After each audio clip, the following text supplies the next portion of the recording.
Hello and welcome to my first official podcast, which for today we are going to name the GWS podcast. The name obviously hasn't been officially released yet, mainly because I don't actually have a name yet.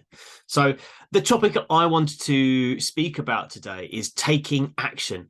No matter where you are in terms of your goals, in getting to what you want to achieve, it's all about taking imperfect action. So for this podcast, there's no fancy jingle, there's no fancy title. This is just me recording my first ever podcast, taking that imperfect action. So first things first, if you've just come across this podcast and you're sitting down, grab your headphones, put on some trainers, get up and go for a walk while you listen to me talk about imperfect action. So before I begin, one of the questions I'm sure you're probably going to ask is, what on earth is imperfect action? Well, the simple meaning is you just take small steps, which may not necessarily be perfectly polished, but you take those steps regardless and you do them consistently over a long period of time. And that is exactly one of the things that I've been taught and coached over the last 6 months. I joined an elite group of coaches for a mentorship program. So for those of you that don't know, I invested quite heavily in myself last year to really help grow my business, move it forward. And basically the main goal is to be able to offer the best coaching experience for my clients. And one of my main goals for 2023, especially in the beginning, was to start a podcast. So here we are, 1 month into the year, recording my first podcast. I say one month into the year, but I have no idea when this is going to be published, how I'm going to put this out yet, but I'm recording it now. Let's just see how it goes. So the idea of imperfect action is, instead of waiting for that perfect time to have, the perfect plan, which never seems to really exist, is you take that imperfect action and you just move forward with it today. So you'll then become a step closer to your goals. And that is exactly why I have decided to do this podcast in an unpolished, unfinished way. So as you may or may not have realized what I've just been saying, this is the first time I've ever recorded my own podcast. I've been a guest on a couple of podcasts, but never actually done my own, and gone completely solo and completely out on my own, no one around. So this is a first for me. So I'm taking that imperfect action. So all I've done is I've just quickly opened this up. I've turned the microphone on and I've just started recording.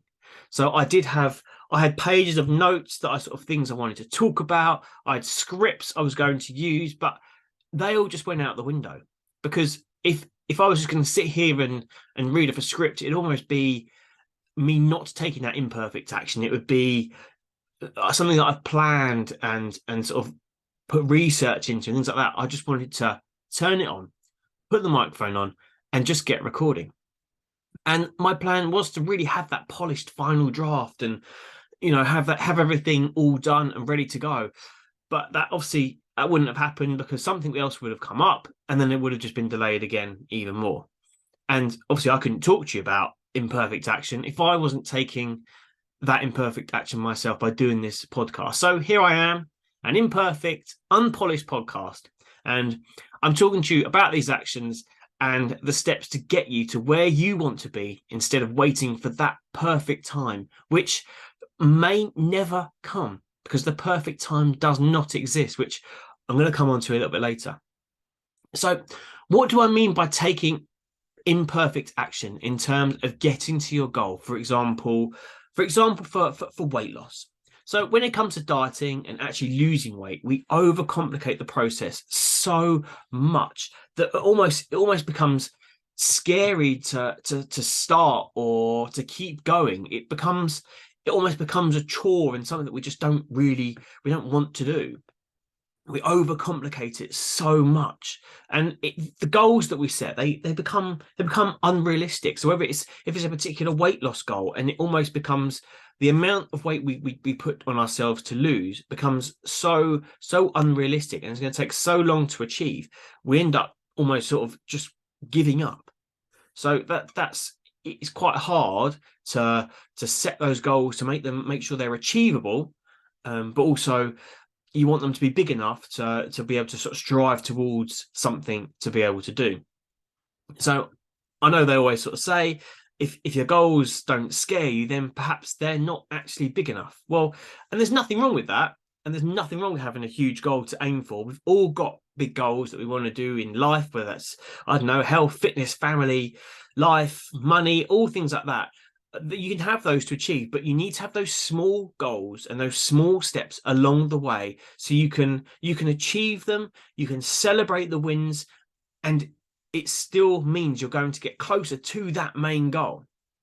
So taking action on a weight loss goal, for example, it can be something really simple and straightforward. There is no need to overcomplicate it. Something as simple as, I don't know, drinking more water, or like what hopefully you're doing now, from what I sort of first said at the beginning of the podcast, getting out and increasing your daily activity to get to a certain number of steps. So obviously most of the time I through clients and the coaching that I offer, I always sort of say to people, try and aim between 8 to 10,000 steps each day, and try and consume 2 liters of water, of calorie free liquid. So not talking sort of, I know, fizzy drinks, squash, all things like that. I'm talking just pure water. That's the plan. That's the idea. So the idea would be to have a small goal, to get to something like, I don't know, 8,000 steps, we'll say, for example, and you do that for a period of a few weeks, and then when you do it well, and it becomes part of your daily routine, it becomes part of that habit, almost sort of just is naturally done every single day. It becomes part of you. You don't have to think about going for a walk, because you just sort of look at the time, and your natural reaction is to go for a walk, because that's what you do at that time. It becomes part of you, part of your routine, and you can almost then say that habit is completed. So once you've done that, you can then introduce something new into the process and put a new habit into place that's going to then make you get to your goal at one step closer. So we're taking very small steps to be able to get there. And another thing is exercise as well. So one thing I always sort of speak to my clients about when it comes to exercise is over promising on what you think you can do on a daily basis compared to what you can actually do on a daily basis.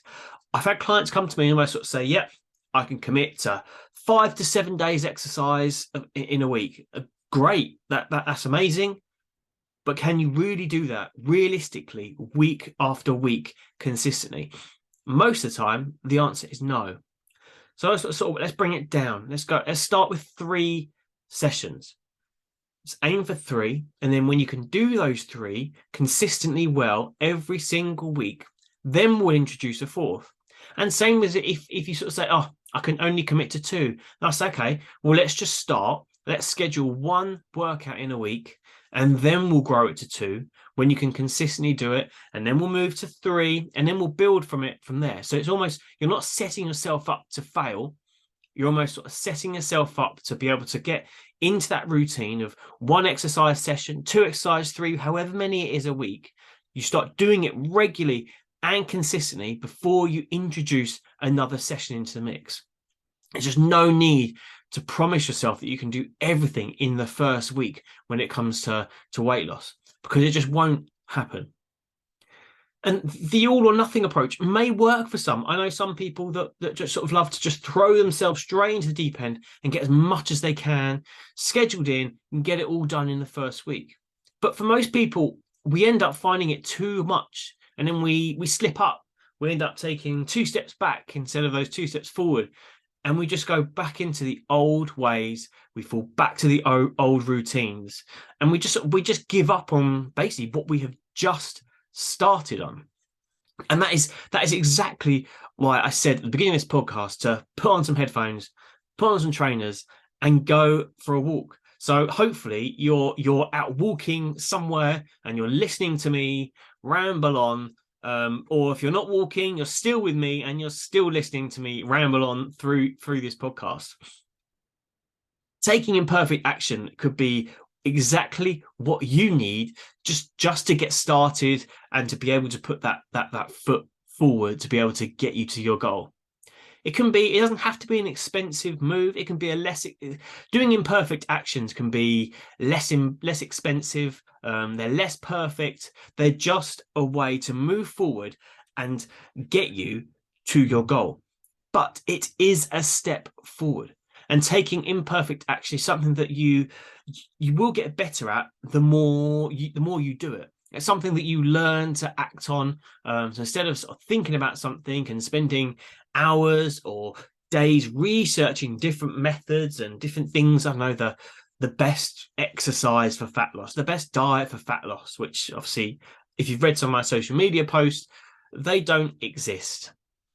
But you want those quick results. And these are the ways that taking imperfect action is going to be the way that you're going to get to your result. If you're a bit of a thinker or a plodder, that's what you need to do. Just take imperfect action and just take one small thing and move forward with it. Take fad diets, for example. They may get you a quick result. They may cost you a few £100s to get set up, to either maybe invest in the program or to buy certain pieces of equipment. But then the problem is they become unrealistic, because what fad diets almost do is they throw everything all in from day one. So whether that's, I don't know, a juice cleanse, it means you're going to have to start juice cleansing from tomorrow. You're going to start doing all this juice cleanse stuff, or doing all these tea diets, or anything, blending celery up, whatever you fancy doing. But you've literally gone from eating a completely normal diet to almost a few hundred calories. That's a huge jump. So by the time you start, you're going to lose weight, because it's such a big calorie deficit and it's such a big change for your body. That's just naturally what's going to happen. But the problem is there's no exit strategy. So you end up putting the weight back on, you revert back to your old ways, you start eating the foods that you used to eat more of, and you end up being eating more calories. So you're not in a deficit anymore. And then you end up putting the weight back on. So actually, the only thing that you've actually achieved by doing a fad diet is a lighter bank account, because it's just cost you some money and you've lost a few pounds and you've gone back to the beginning. So that's why taking small actions and small steps can lead to your larger goal. Or I don't know, how are you going to teach yourself new habits and how they become ingrained into your daily routine? So in months' time, you won't even think, as I said earlier, you won't even think about going for that walk. You won't even think about drinking water. It's just natural just to have that glass, bottle, whatever it is next to you all the time, and it's just normal for you to just drink it, and it's gone, and it's as simple as that. And that is taking imperfect action. It's those small things that are going to make a huge difference, and those are the ones that are going to be part of you, of what you do on a daily basis, regardless, without you thinking. Now, I've spoken about the perfect time to almost sort of start a new plan, and almost I've spoken a little bit about it at the beginning of the podcast, but the problem is with the perfect time is it simply doesn't really exist. What is the perfect time to do anything? Is there a perfect time to start a diet? Is there a perfect time to, I don't know, have kids? Is there a perfect time to move jobs? There is never a perfect time, because something will always come up that's more important, whether it's a family event, a wedding, a weekend away, a holiday. There will always be something in your diary coming up that will delay you getting started. So that's where taking this imperfect action is where you're going to be able to move forward, because the right time will never come round. You're never going to have those few months of complete clear diary where you can really focus and hone down onto what you want to achieve and get your diet down to a T, get your exercise regime down to 5 days a week, spending an hour a day doing all this and getting all your steps in. That time will never exist. But building small habits to make those big changes is where you're gonna do it. So instead of waiting for that so-called perfect time to start, do it now and use the things that you have booked in your diary, as I know, such as those weekends away, those meals with family and friends, as a way that you can make better choices to become that better version of yourself. It doesn't mean that you have to do everything. You doesn't have to do it all tomorrow, but just taking those small steps are going to be huge in getting to your goals. So I'm not going to go too much into detail about sort of, I know, why you want to be that better version of yourself or to be that better role model for your kids. I don't want to go too much into detail of the goals and why you want to achieve it, because that's one of the things I've got planned for another podcast. But taking that imperfect action, even if you were going away this weekend, it would be an ideal time to get started. So, for example, you would then track what you eat over the weekend. And you never know, you could be surprised at either how little you've eaten. If you're, I don't know, you could be going for like a city break and you end up walking loads, you don't actually have the time to eat. But equally, you could be surprised at actually how much you have actually consumed and eaten way over your calories in such a short space of time without actually realizing how many calories are in certain foods or certain drinks if you're out and about. And it's things like that is where you can really realize what your nutrition goals actually are, because you can almost sort of see what you're eating, almost where you're going wrong. So you can use this as a way to perfect your diet and your nutrition to get to your goals. So you almost use it as a lesson. So when the next time round comes that you do go away, you can use that as a way to be that better version of yourself, to have a bit more control and know exactly what you should be eating when you do go away for these things. So I'm sort of nearly. I'm gonna wrap this up a little bit now. I don't know how long I've been talking for, but here's an action I want you to take away from this podcast. So my plan is to sort of try and give you an action after every podcast to try and complete. So I want you to take an action within the next 24 hours of listening to this podcast. So it doesn't have to be a huge goal. It can be something really small, but whatever it is, put the time in to do a little bit of research, plan it, write it down. But the main thing is you take action on what you are researching. So whether that is going for a walk more, or drinking the water, or eating a certain amount of food a day, or trying to cut a certain food out, whatever it might be, take action on it in the next 24 hours. But remember, try and keep it small. Don't overcomplicate it, and don't set yourself up to fail. So I'm sure pleased to hear that this. As I said, I'm going to wrap this up. This is the first draft of the podcast. I'm going to put this out there. I haven't edited this at all. There's been no change. I've literally just sat here and I've just been speaking for sort of the last 15, 20 minutes. So it's a nice short podcast just to sort of introduce you to the podcast, sort of what I'm going to be doing. So I haven't re-recorded any part of it. This is the raw first draft, which is the final published podcast of my first one. And this is me taking that imperfect action, stepping out of my comfort zone and doing something that I've never done before, and something that is one of my goals that I wanted to do. So here we are. So if you're still here, thank you so much for listening. I've got some really exciting ideas. I've got some great guests lined up for this podcast. And I hope you stick around to find out what it's all about. If you're unsure of where to find me, you can find me across all social media at Guy Sumner Coaching. And if there are any topics you would like me to discuss, please send me a message and I will try and get them scheduled in. I can try and bring them up with some of the guests I've got lined up. But other than that, I will see you next time. Take care. Goodbye.